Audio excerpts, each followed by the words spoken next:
अगला टॉपिक है loans and liabilities. ठीक है, लोन्स एंड लाइबिलिटीज क्या है? लोन्स एंड लाइबिलिटीज मतलब व्यापार बिजनेस द्वारा लिए गए ऋण व्यापार का दायित्व है। व्यापार ने लिया होना चाहिए ऋण। क्या इंपॉर्टेंट है कि लोन लेने वाला व्यापार है, यानी बिजनेस ने लोन लिया है भाई, बिजनेस के ओनर ने नहीं।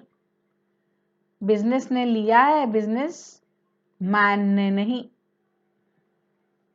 ठीक, क्योंकि लीगल आइडेंटिटी की जब बात होती है ना, जब लीगल आइडेंटिटी की बात होती है तब उस समय ये हमेशा ध्यान रखना कि बिजनेस मैन अलग है और बिजनेस अलग है। हमेशा मैंने जब बेसिक्स पढ़ाया था तभी भी बताया था कि जब भी हम अकाउंटिंग करेंगे तो हमारा व्यू पॉइंट, हमेशा हमारा व्यू पॉइंट मतलब चीज़ों को देखने समझने का जो नज़रिया होगा, जो ट्रांजैक्शंस को आइडेंटिफाई करने का नज़रिया होगा, वो हमेशा बिजनेस का होगा।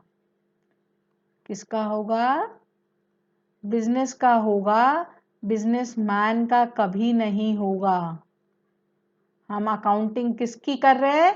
बिजनेस की कर रहे हैं, बिजनेसमैन की थोड़ी कर रहे हैं। उसने तो इन्वेस्टमेंट कर दिया, पैसा लगा दिया, तो बोलता है वो कि मेरी इतनी कैपिटल लगी हुई है, लेकिन अकाउंटिंग तो हम बिजनेस की कर रहे हैं, बैलेंस शीट तो हम बिजनेस की बनाने वाले हैं। तो हम जब बिजनेस का काम कर रहे हैं तो हमें सोचना भी बिजनेस के हिसाब से पड़ेगा कि बिजनेस के लिए क्या एक्टिविटीज हो रही हैं। सेम वेज जब कोई लोन बिजनेस ने लिया है, किसने लिया है? बिजनेस ने, बिजनेस मैन ने नहीं, तो उसको हम अपनी लाइबिलिटी में काउंट करते हैं। लाइबिलिटी को हिंदी में क्या बोलते हैं? दायित्व। मेरी हिंदी इतनी अच्छी नहीं है, पर जो भी है जो भी लोन्स बिजनेस ने लिए हैं उनको हम दायित्व कहते हैं, उसको हम अपनी लाइबिलिटी में काउंट करते हैं। लाइबिलिटी इंग्लिश वर्ड है, दायित्व हिंदी शब्द है। ठीक है, अब ऐसा क्यों होगा? बिजनेस क्यों लेगा लोन भाई? लोन तो हो किसी बिजनेसमैन को मिलता है, ऐसा नहीं है। अगर बिजनेस करने के लिए पैसा चाहिए, अब ऐसा नहीं हो सकता है कि बिजनेस की पूरी रिक्वायरमेंट कैपिटल से पूरी हो जाए। जरूरी नहीं है कि बिजनेसमैन के पास घर में इतना पैसा हो कि वो पूरा पैसा घर से लगा पाए। तो बिजनेस करने के लिए, बिजनेस को प्रॉपर चलाने के लिए, सेल परचेज करने के लिए, बिजनेस के खर्चे पूरे करने के लिए हमेशा हमको फंड की ज़रूरत पड़ती है। और जब भी हमको फंड्स की ज़रूरत पड़ती है और कैपिटल कम पड़ जाती है, उस समय हमारे पास नेक्स्ट ऑप्शन हमेशा बिजनेस लोन्स का होता है। हम बैंक से कहाँ से लोन ले सकते हैं? हमको कौन लोन दे सकता है? हमको बैंक्स लोन देते हैं,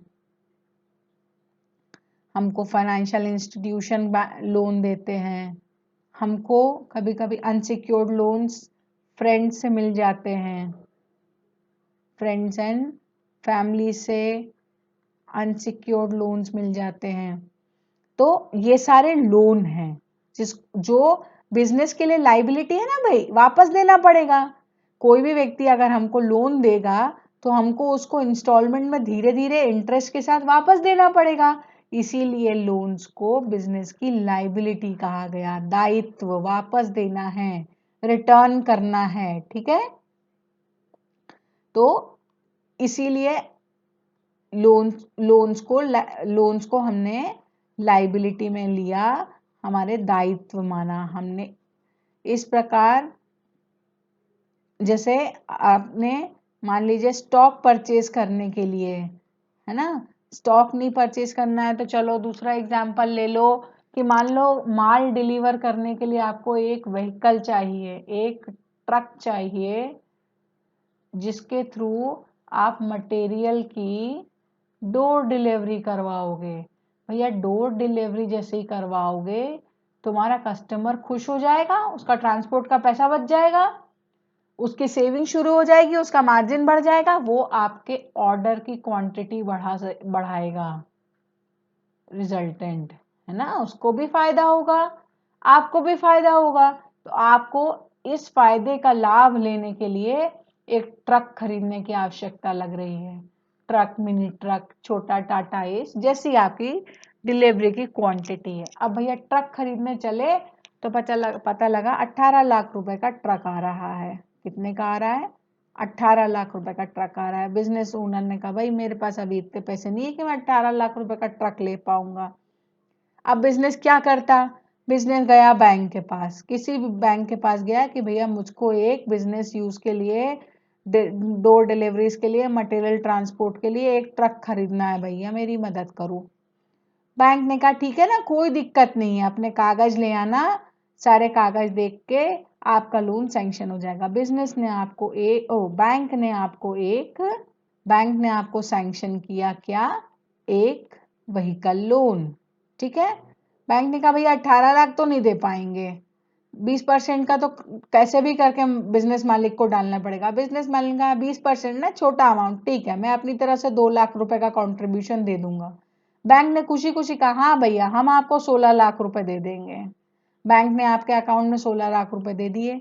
आपने ये ट्रक खरीद लिया, बढ़िया ट्रक आ गया, दिवाली में पूजा मूजा सब हो गई, खूब खुशी हो गई, नारियल मारियल फोड़ लिया। अब बस दिवाली का सारा बिजनेस आपने इस ट्रक के थ्रू डोर डिलीवरीज करा करके खूब बढ़ाया। आपका बिजनेस भी बढ़ गया, कस्टमर भी खुश हो गया, ऑर्डर क्वांटिटीज भी बढ़ गई। ऐसे देखते देखते आपके 4 नए कस्टमर भी ऐड हो गए। तो कुल मिलाकर इस इन्वेस्टमेंट से आपको बिजनेस एडवांटेज मिली। और ये एडवांटेज आपको कैसे मिली? बैंक के लोन की हेल्प से। ये आपको जो बैंक ने लोन दिया है ना, बैंक ने आपकी जो मदद की इसकी वजह से। लेकिन अब बैंक ने आपको फ्री में तो दिया नहीं। अब बैंक आपसे बोलेगा भैया दिवाली खत्म होने के बाद में आप जो है मंथली इंस्टॉलमेंट चालू कर देना। क्या कर देना? मंथली इंस्टॉलमेंट चालू कर देना और ये पैसा धीरे धीरे करके हमको चुकता कर देना। अब ये चूंकि आपको पैसा रीपेमेंट करना है, मंथली इंस्टॉलमेंट्स में इंटरेस्ट देना है, ये आपके लिए दायित्व है, ये आपकी लाइबिलिटी है। इसलिए बिजनेस लोन्स को हमने लाइबिलिटी के अंतर्गत क्लासिफाई किया। ठीक बात आ रही दोस्तों? बात समझ में? सिंपल टॉपिक्स हैं, इनको एक साथ कंसोलिडेट पढ़ने का सिर्फ एक रीजन है कि जब बार बार मैं आगे आपको अकाउंटिंग सिखाऊंगी, उसके रूल्स रेगुलेशन पढ़ाऊंगी, तो ये चीजें बार बार सामने आएंगी। और जब तक इनके मूल को आप नहीं समझोगे, आप इनका ट्रीटमेंट नहीं समझ पाओगे, इनकी अकाउंटिंग कैसी करनी है नहीं समझ पाओगे। जब तक दिमाग में ये क्लियर नहीं रहेगा कि कौन सी चीज लाइबिलिटी काउंट हो रही है, कौन सी चीज असेट काउंट हो रही है, तो उसका ट्रीटमेंट कैसे समझ में आएगा। और कोई भी चीज हमको रटनी नहीं है, ये कोई थेरेटिकल काम नहीं है कि हम रट लेंगे कि इसको ये बोलते हैं, इसको बोलते हैं, इसको वहां रखना है, इसको यहाँ रखना है। नहीं, पहले हमको हर एक टर्मिनोलॉजी का बेसिक कैरेक्टर समझना पड़ेगा कि किसको लाइबिलिटी बोला जा रहा है और किसको असेट बोला जा रहा है। लोन्स हैं, वापस देने हैं, सीधी लॉजिक सी बात है, वापस देना है तो हमारी लाइबिलिटी है, क्योंकि हमारे ऊपर जिम्मेदारी है, दायित्व है उसे बैंक को धीरे धीरे रीपे कर देने का। ठीक बात? आ गई बात समझ में? अब हम आज का सेशन यही क्लोज करेंगे। अगले सेशन में हम स्टार्ट करेंगे करंट लाइबिलिटीज क्या है, करंट लाइबिलिटीज क्या होती हैं, इनको कैसे डिफाइन किया जाता है और इनको पहचाना कैसे जाता है। ठीक है। आपको पीछे के सेशंस में जो मैंने कवर किया है, basics of accounting, basics of tally, accounting terminologies, जो इसके पहले जो हमने कवर कर लिए हैं, सारे सेशंस के लिंक आपको डिस्क्रिप्शन में मिल जाएंगे। जिन लोगों ने पहले के सेशंस नहीं देखे हैं वे लोग उस लिंक को जाकर क्लिक करें, फॉलो करें और एक बार रिव्यू करें। जो लोग पढ़ चुके हैं वो रिवीजन के लिए भी इन लिंक्स को खोल करके अपना एक बार टॉपिक रिवाइज कर सकते हैं। ओके दोस्तों, नेक्स्ट सेशन में मुलाकात करेंगे।